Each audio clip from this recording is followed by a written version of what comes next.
welcome to Clarinet HQ.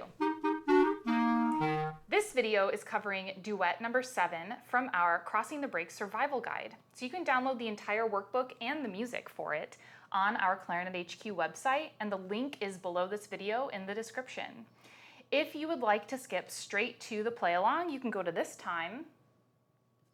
The first thing we are going to talk about is shaping a phrase. So in the lesson for Duet 4, we covered what a phrase is, and so that is a good video for you to go back and review before proceeding. So what makes a phrase? Phrases are frequently described as musical sentences, and that's because they sound like a complete thought, okay? When you're looking at music, you want to look at the dynamics and the direction of where the music is going, whether the notes are getting higher or getting lower, and that's going to help tell you how to shape the phrase. It is very common to have phrases take up 4 bars or 8 bars of music. So let's take a look at measures 1 through 4 in Duet 7. So what are the dynamics doing? We are starting out in measure 1 with a mezzo piano, so that's a little quiet. And then there's a crescendo all the way to measure 4 on the throat A. So this is very common where in measure 4 you see that there's a little decrescendo. You're backing off a little bit. So that crescendoing to the highest note in the phrase and then backing off is a very common way of phrasing. So what I'm going to do is I'm going to play the first 4 measures without any phrasing at all. And then I'm going to play it with the phrasing. And I want you to hear the difference between the two.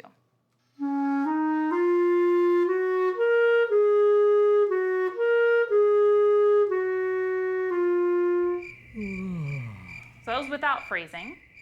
Here it is with the phrasing.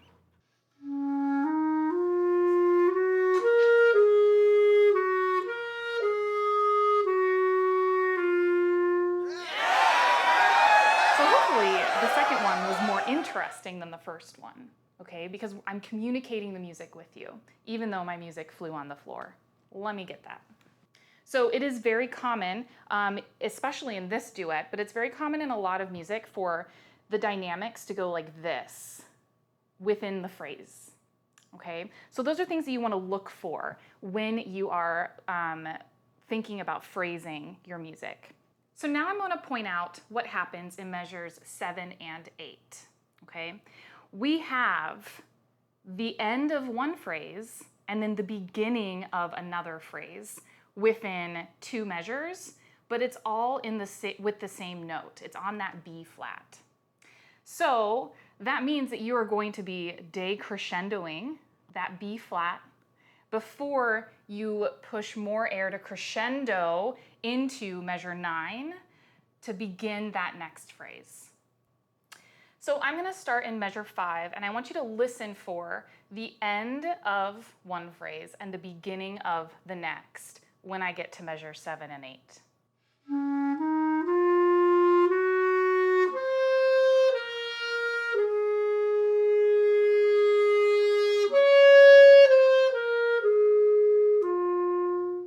So I want you to notice how I did not breathe at the end of that phrase. So it is common to breathe at the end of phrases.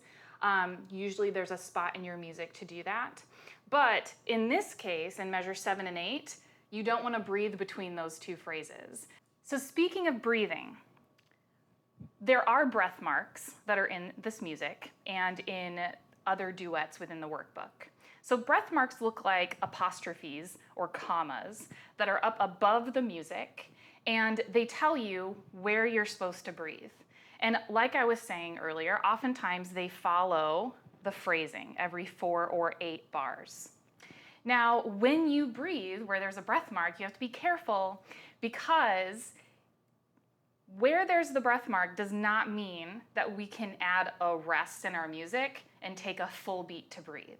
It needs to be in time with the music.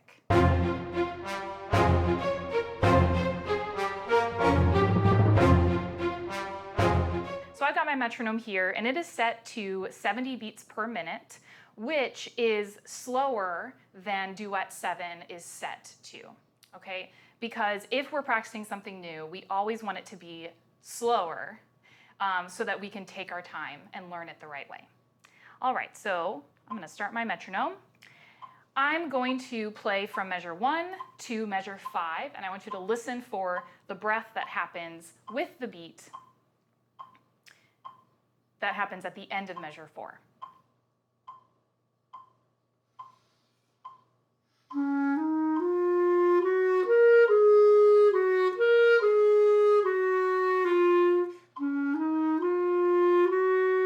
So let's talk about articulation. So articulation and tonguing are the same thing, okay? Sometimes we slur notes, which means that we don't use our tongue. And sometimes we articulate or we tongue each individual note. And so you want to make sure that you are paying attention, especially in this duet, because not everything is slurred and not everything is tongued. So I suggest that when you are practicing this duet, you are focusing only on articulation, and you don't worry about other things like phrasing and dynamics until you get the articulation down. Now let's look at measures 7 and 8. We see that there are 2 B flats in a row between measures 7 and 8. And it looks like they're connected by a slur, but that's actually called a tie, okay? And so when notes are tied together, their rhythmic values are added together. So we have to take that quarter note B flat and the half note B flat and add them together. And so then we have a 3-beat B flat. All right, let's play. 1,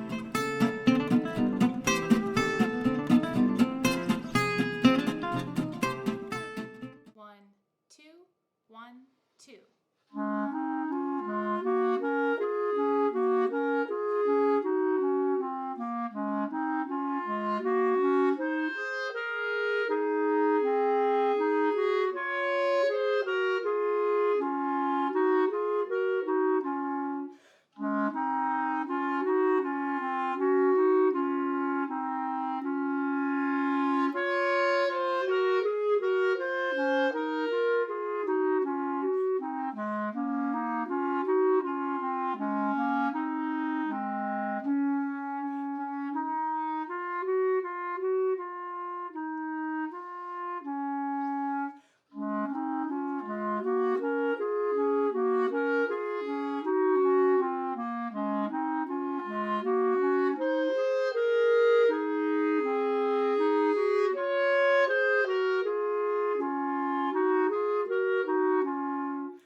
One, two, 1, 2.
Thanks for playing with us today. Continue on working through the Crossing the Break Survival Guide workbook. And if you have any questions about the workbook or anything clarinet related, post them in the comments below and we are happy to help. Have a great day.